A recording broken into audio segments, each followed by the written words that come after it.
Hi అండి, అందరికీ నమస్కారం. టెట్ అండ్ డిఎస్సి అభ్యర్థులకు సంబంధించి మ్యాథమెటిక్స్ సబ్జెక్ట్కి సంబంధించి ఎక్కువగా అడిగే కాన్సెప్ట్స్లో కొన్ని క్వశ్చన్స్ అనేవి ప్రిపేర్ చేయడం జరిగింది. సో ఫస్ట్ టైం నా వీడియోస్ని చూసేవాళ్ళు నా వీడియోస్ని లైక్ చేయండి, షేర్ చేయండి, కామెంట్ చేయండి అండ్ సబ్స్క్రైబ్ చేయండి. ఫస్ట్ క్వశ్చన్లోకి వెళ్ళిపోతే, ఆవర్తిత దశాంశము 2.35 బార్ను భిన్న రూపంలో రాయగా. ఆప్షన్స్ 234/99, 235/100, 235/99, 233/99. సో ఆన్సర్ వచ్చేసి 233/99 అనేది ఏ విధంగా వచ్చిందో చూద్దాం. x is equal to 2.35 bar అనుకుందాం. సో ఈ వాల్యూ వచ్చేసి x అని అనుకుందాం, ఓకేనా. Next x is equal to 2.35. ఈ 35 అనేది ఏ విధంగా వచ్చిందంటే, బార్ ఉంది కదా, సో బార్లో ఎన్ని అంకెలు ఉన్నాయి? 2 అంకెలు ఉన్నాయి, 35. సో ఇవి మళ్ళీ రిపీట్ అవుతూ ఉంటాయి అన్నమాట, 35. ఓకేనా. సమీకరణం 1కు ఇరువైపులా 100 చే గుణించగా, ఈ రెండు దాంట్లకి 100 చే గుణించగా 100x ఈజ్ ఈక్వల్ టు 2.35/100 చేసినట్లయితే 235/35 అనేది వస్తుంది. సమీకరణం 2 - 1 చేయగా అప్పుడు 100x is equal to 235.3535, x is equal to 2.3535. So దీన్ని మైనస్ చేయగా 100x - x is equal to 99x. ఇక్కడ 35 అనేది క్యాన్సిల్ అవుతుంది కాబట్టి 235 - 2 is equal to 233. So x value వచ్చేసి 233 ఇంటులో ఉన్నది బైలో వస్తుంది 99. సో ఆన్సర్ వచ్చేసి 233/99. నెక్స్ట్ క్వశ్చన్, మొదటి n సహజ సంఖ్యల సగటు 6n/11 అయితే n is equal to question mark n value ఎంత అనేసి అడుగుతున్నాడు. ఆప్షన్స్ చూసినట్లయితే 11, 10, 6, 5. సో ఇక్కడ ఆన్సర్ వచ్చేసి 11 అనేది ఏ విధంగా వచ్చిందో చూద్దాం. మొదటి n సహజ సంఖ్యల సగటుకు సూత్రం. మొదటి n సహజ సంఖ్యల సగటుకు సూత్రం వచ్చేసి n+1/2. n+1/2 is equal to మనకు సగటు ఇవ్వడం జరిగింది 6n/11. So 6n/11 cross multiplication చేయగా 11 × n+1 is equal to 2 × 6n. 11 × n 11n, 11 1 = 11, 2 6 = 12, 12n. 12n - 11n is equal to 11. So 12n - 11n is equal to n is equal to 11. Answer వచ్చేసి 11. Next question, బిందువులు 3, -t, -2, 8, 0, 2t సరేఖీయాలు అయితే t విలువ ఎంత అని అడుగుతున్నాడు. Options చూసినట్లయితే 0, 2, -1, 1. So answer వచ్చేసి 2 అనే వాల్యూ ఏ విధంగా వచ్చిందో చూద్దాం. So x1, y1, x2, y2, x3, y3లు సరేఖీయాలు అయితే త్రిభుజ వైశాల్యం 0 అవుతుంది. సరేఖీయాలు ఉంది అంటే కంపల్సరీగా త్రిభుజ వైశాల్యం అనేది ఎంత అవుతుంది? 0 అవుతుంది. So x1 y1, x2 y2, x3 y3 values అనేవి ఇవ్వడం జరిగింది. x1 y1 వాల్యూ వచ్చేసి 3, -t, x2 y2 వాల్యూస్ వచ్చేసి -2, 8, x3 y3 వాల్యూస్ వచ్చేసి 0, 2t. సో త్రిభుజ వైశాల్యం యొక్క సూత్రం వచ్చేసి 1/2 × x1 × y2 - y3 plus x2 × y3 - y1 plus x3 × y1 - y2 is equal to 0. So క్వశ్చన్లో ఇచ్చిన x1 y1, x2 y2, x3 y3 values ఇందులో substitute చేయగా, ఇందులో సబ్స్టిట్యూట్ చేసినట్లయితే 3 × 8 - 2t plus -2 × 2t - t plus 0 × -t - 8 is equal to t 0. 3 8 = 24, 3 2 = 6, plus × minus -2, 2t minus × minus plus 2t plus t 3t plus 0 × something 0 is equal to 0. 24 - 6t -2 3 = 6 is equal to 0. 24 - 12t minus × minus plus 12t is equal to 0. 24 is equal to 12t. t is equal to 2 1 = 2 6 = 12. So t is equal to 2. Answer వచ్చేసి t is equal to 2. Next question, log 5 base 10 is equal to 0.699 అయితే log 25 base 10 plus log 2 base 10 is equal to question mark. ఇక్కడ log 5 base 10 value ఇవ్వడం జరిగింది. Log 25 base 10 plus log 2 base 10 value ఎంత అని అడుగుతున్నాడు. Options చూసినట్లయితే 1.699, 1.398, 0.699, 1.097. So ఇది వచ్చేసి లాగ్ 25 10 లాగ్ 2 బేస్ 10 వాల్యూ వచ్చేసి మనము ఫార్ములా లాగా అనుకుందాం. Log x plus log y is equal to log x into y. So log x value వచ్చేసి లాగ్ 25 బేస్ 10 ఇవ్వడం జరిగింది, ప్లస్ లాగ్ వై వాల్యూ వచ్చేసి log 2 base 10 is equal to log x value వచ్చేసి 25, why value వచ్చేసి 2 base 10. Log 25 2 జా 50 base 10.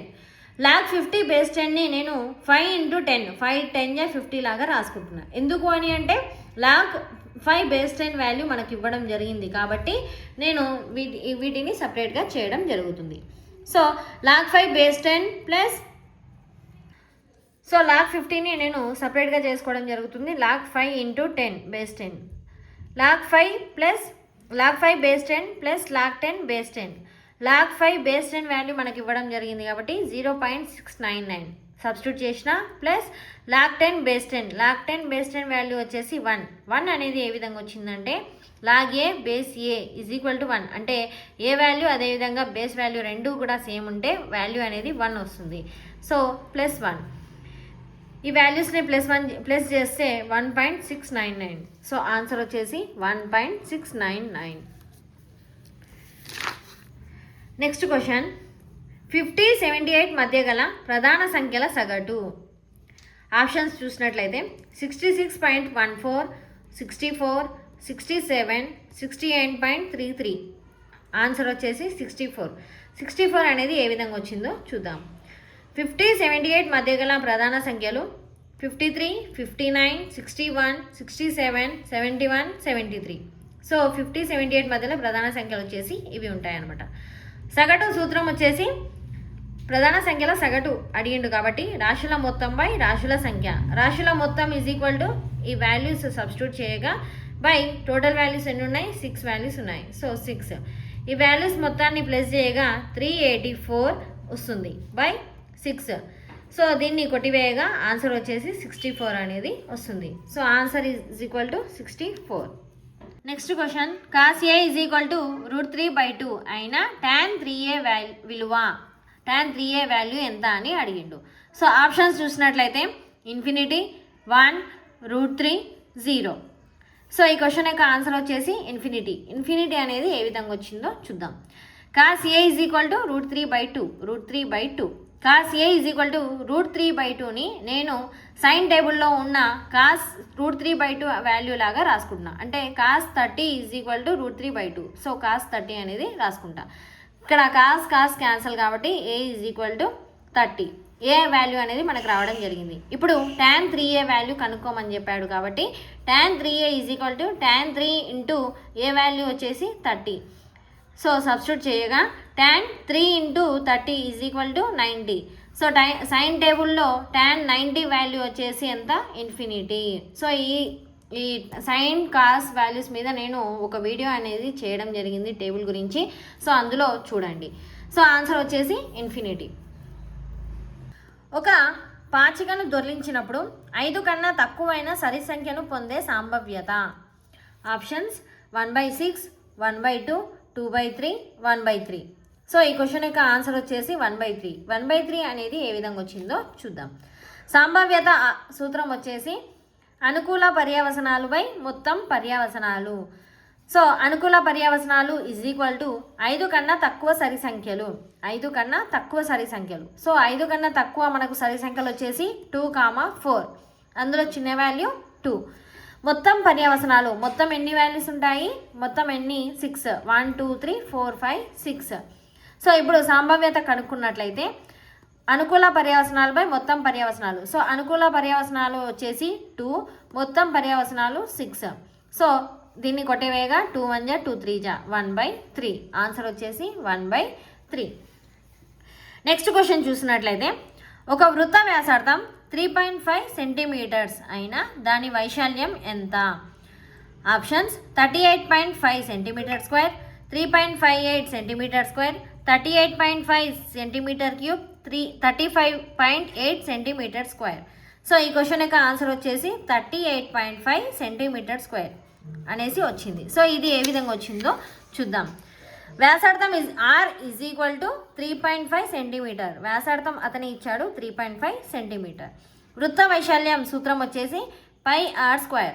So pi value ఎంత 22/7. So pi values R square values substitute చేయగా pi is equal to 22/7 into R square అంటే R value 3.5 into 3.5. So దీన్ని కొట్టివేయగా 3.5 1 జా 3.5, 3.5 2 జా 7 అంటే ఇందులో ఆఫ్ చేసినట్లయితే 7. సో 2 1 జా 2 11 జా 22, 11 ఇంటూ 3.5. సో దీన్ని ఇంటూ చేయగా 38.5 సెంటీమీటర్ స్క్వేర్. ఆన్సర్ వచ్చేసి 38.5 సెంటీమీటర్ స్క్వేర్ అనేది రావడం జరిగింది. నెక్స్ట్ క్వశ్చన్ 3x² + kx - 24 బాహుపది యొక్క ఒక కారణాంకం x - 2 అయిన k విలువ ఎంత? ఆప్షన్స్ చూసినట్లయితే 2, 4, 6, 8. సో ఈ క్వశ్చన్ యొక్క ఆన్సర్ వచ్చేసి 6 అనేది ఏ విధంగా వచ్చిందో చూద్దాం. బాహుపది యొక్క కారణాంకం అంటే దీని యొక్క కారణాంకం వచ్చేసి x - 2 అనేది అతనే ఇవ్వడం జరిగింది కాబట్టి x - 2 is equal to 0. So మనకు x వాల్యూ కావాలి కాబట్టి x is equal to 2. బాహుపది 3x² + kx - 24 is equal to 0. So ఈ x వాల్యూస్ అనేవి ఇందులో సబ్స్టిట్యూట్ చేయగా 3 into 2² + k into 2 - 24 is equal to 0. 3 into 2 2 జా 4 + 2k - 24 ఈజ్ ఈక్వల్ టు 0. 12 3 4 జా 12 + 2k - 24 is equal to 0. 2k - 24 - 12 చేయగా -12 is equal to 0. 2k is equal to 12 మైనస్లో ఉన్నది యువతలకు వస్తే ప్లస్ అవుతుంది +12. k ఈజ్ ఈక్వల్ టు 2 1 జా 2 6 జా 12. k is equal to 6. So answer వచ్చేసి k is equal to 6. Next question మొదటి 25 సహజ సంఖ్యల మొత్తం. ఆప్షన్స్ 225, 105, 325, 415. సో ఈ క్వశ్చన్ యొక్క ఆన్సర్ వచ్చేసి 325. ఏ విధంగా వచ్చిందో చూద్దాం. మొదటి n సహజ సంఖ్యల మొత్తం సూత్రం వచ్చేసి n ఇంటూ n+1/2.